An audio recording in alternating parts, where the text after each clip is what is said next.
படத்தோட ஆரம்பத்தில் 1962 அன்டானியா கிராட்ஸா அப்படிங்கிற ஒரு கப்பலில் எல்லாரும் செம்ம ஜாலியாக இருக்கிறத காட்டுறாங்க.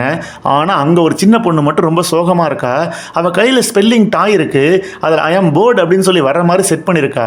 அப்போ யாரோ ஒரு மர்மமான ஆள் அந்த கப்பலோட லிவர் ஒன்று பிடிச்சி இழுக்க ஒரு வயர் வந்து எல்லாரையும் கட் பண்ண எல்லாரும் சாகுறாங்க. அந்த கப்பலே கொலாப்ஸ் ஆகுது.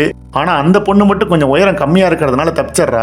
இப்போ கட் பண்ணி ப்ரெசென்ட்டில் காட்டினா 40 வருஷம் கழிச்சு சில சால்வேஜஸ், அதாவது கடலில் இருக்கிற மீட்பு பணியாளர்கள் ஒரு உடஞ்ச கப்பலை ரெஸ்கியூ பண்ணுறதை காட்டுறாங்க. அதை சிறப்பாக பண்ணிட்டாங்கன்னு பாராட்டும் வாங்குறாங்க. அப்போ ஃபேர்மேன்கிற ஒரு பைலட் அவங்கள வந்து அப்ரோச் பண்ணி ஒரு ஃபோட்டோவை காட்டி, போன மாதம் ஃப்ளைட்டில் போகிறப்ப கடலில் ஒரு கப்பலை பார்த்தேன், நீங்கள் அந்த கப்பலை கண்டுபிடிக்கணும்னு கேட்க இவங்களும் அதுக்கு ஒத்துக்கிறாங்க. அப்புறம் அந்த கப்பலை தேடி இவங்க எல்லாருமே கடலுக்குள்ளே போகிறாங்க. அந்த ஃபேர்மேனும் நானும் உங்கள் கூட வரேன்னு சொல்லி வராரு. காலையிலேருந்து ஈவினிங் வரைக்கும் அவங்களுக்கு எதுவுமே கிடைக்கல, எதுவுமே தெரியல. அதுக்கப்புறம் பார்த்தீங்கன்னா அந்த கப்பல் மறைஞ்சு மறைஞ்சு அவங்க கண்ணுக்கு தெரியுது. ஒரு கட்டத்தில் இவங்க வந்த டக் போட்லேருந்து பாதி பேர் அந்த கப்பலுக்குள்ளே போகிறாங்க. அதுதான் 1962 காணாமல் போன அந்த அன்டானியா கிராட்ஸா அப்படிங்கிற அந்த கப்பல். அது ஒரு இட்டாலியன் கப்பல்.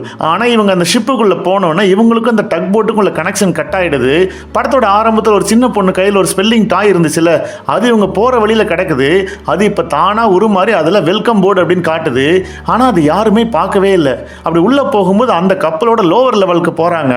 அங்கே ஒரு ஃப்ளோர் உடஞ்சி ஒருத்தன் கீழே போக அந்த டீமில் இருக்கிற எப்ஸ் அப்படிங்கிற ஒரு பொண்ணு அவங்கள டக்குன்னு பிடிச்சிடுறாங்க. இப்போ அந்த ஹோல்ஸ் வழியாக அங்கே இருக்கிற அந்த சின்ன பொண்ணை எப்ஸ் பார்க்குறாங்க. பார்த்தா அந்த பொண்ணு திடீர்னு மறைஞ்சிட்றா.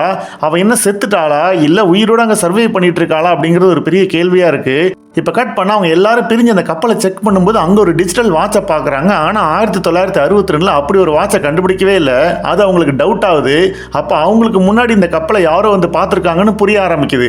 இப்போ அடுத்த நாள் அதை டோ பண்ணலான்னு பார்த்தா அதுக்கான அந்த பவர் இவங்க கொண்டு வந்து அந்த டக் போட்டுக்கு இல்லை.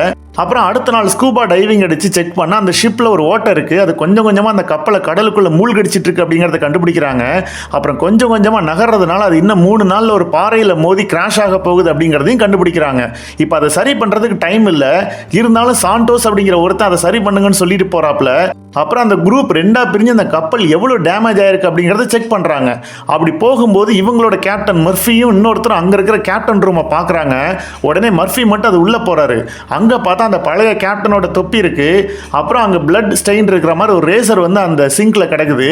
அப்புறம் பாதி பாட்டில் விஸ்கி இருக்குது. இப்போ அந்த மர்ஃபி அந்த விஸ்கியை குடிக்கலான்னு ட்ரை பண்ணும்போது அங்கே இருக்கிற கண்ணாடியில் ஒரு முகம் ஷிப்போட கேப்டன் முகம் மாதிரி தெரியுது. அதை பார்த்து பயந்து போன மர்ஃபி கண்ணை சிமிட்டி பார்த்தா அது நார்மலாக அவரோட முகத்தை காட்டுது. அவர் உடனே அங்கிருந்து வெளியில் வந்துடுறாரு.